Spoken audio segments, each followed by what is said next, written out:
Meanwhile, political observers have differing views on the unfolding political drama involving some of the top presidential aspirants. Let's hear the full story from Freddie Abando. The field for the presidential race may be trimmed down to 3 with the unfolding political drama in recent days. This early political analyst Edna Ko from the College of Public Administration at the University of the Philippines in Diliman, Quezon City has made an early fearless forecast. While Senator Grace Poe is leading in the surveys, her recent disqualification by the 2nd Division of the COMELEC has led Ko to remove her from the list of favorites. I thought the playing field will be it was going to be a very busy and so many. It's a many-sided, campaign or candidacy game. But it looks like with the disqualification of Grace Poe, it will mainly be a contention between two candidates, namely Binay and Rojas, and if ever there will be a third one, clearly it will be Duterte. So I think it will be a three-corner fight for the presidency, and I'm not sure whether Senator Grace Poe can still run up and join the race, given the odds against her. However, Dr. Prospero de Vera disagrees with Ko.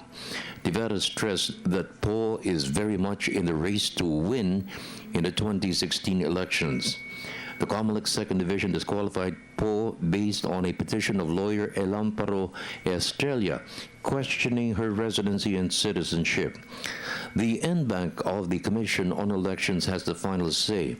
Upholding the ruling of the 2nd Division will force Poe and her lawyers to raise her case before the Supreme Court. De Vera believes the vote of the people will decide Poe's fate and future. My unsolicited advice is they now aggressively explain the issue to the public, because this issue is not anymore within the COMELEC. This is a public issue now. So the battleground is shifting from the COMELEC to the public sphere to the Supreme Court. I have yet to see a very good graphics on it, simplifying it. The complainants and the critics complicate the issue of residency. Okay, Grace Poe has not been able to simplify it in terms very understandable by the public. I think if she is able to do that, public perception will change. The whole idea about when do you become a resident, is it when you become a citizen? So separating citizenship from residency is an issue that is not very clear to the public. Do you become a resident? Can you become a resident even if you're a foreign national? When do you become a citizen? Is it when you establish residence, when you put a business, when you start paying taxes in the country? Is that what a resident? Is that how residency is defined? These nuances are complicated when it was set before the COMELEC. Okay, this has to be explained to the public in very clear terms. Should popularity be the best measure to choose the best successor of President Aquino?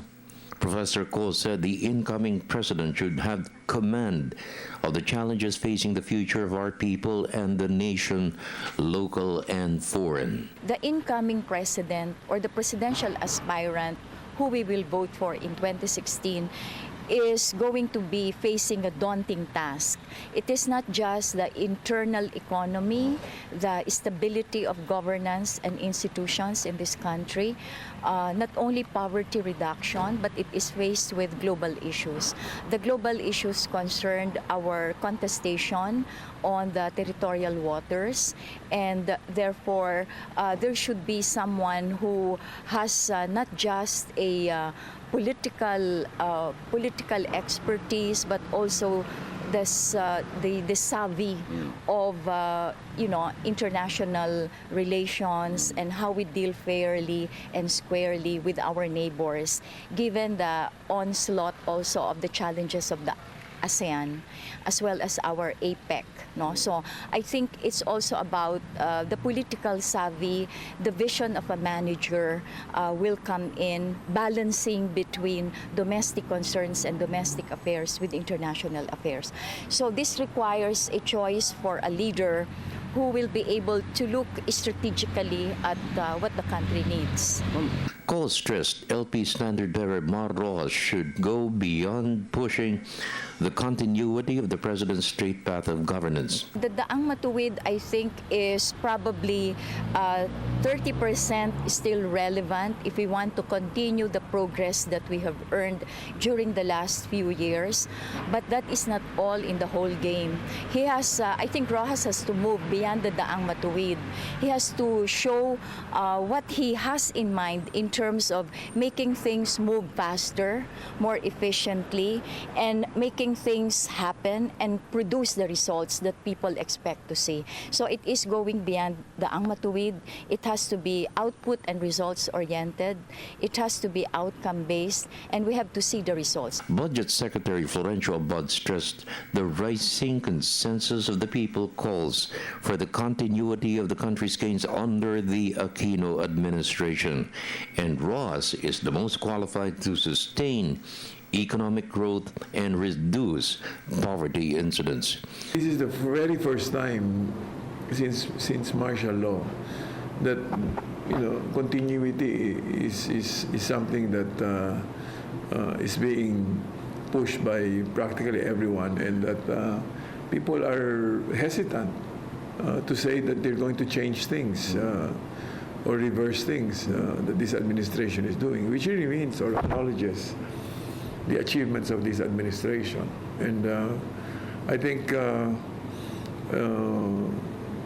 that's why it's important for the next administration, not just to continue, but to bring the developments to a new level where, instead of just simply subsidizing the poor under the CCT program, the next level for that is the ability to provide livelihood and employment, quality employment in the formal sector, as well as the provision of other educational opportunities for the CCT beneficiaries' children. So it's not only completion of elementary and high school, but perhaps completion of tech voc education or even college.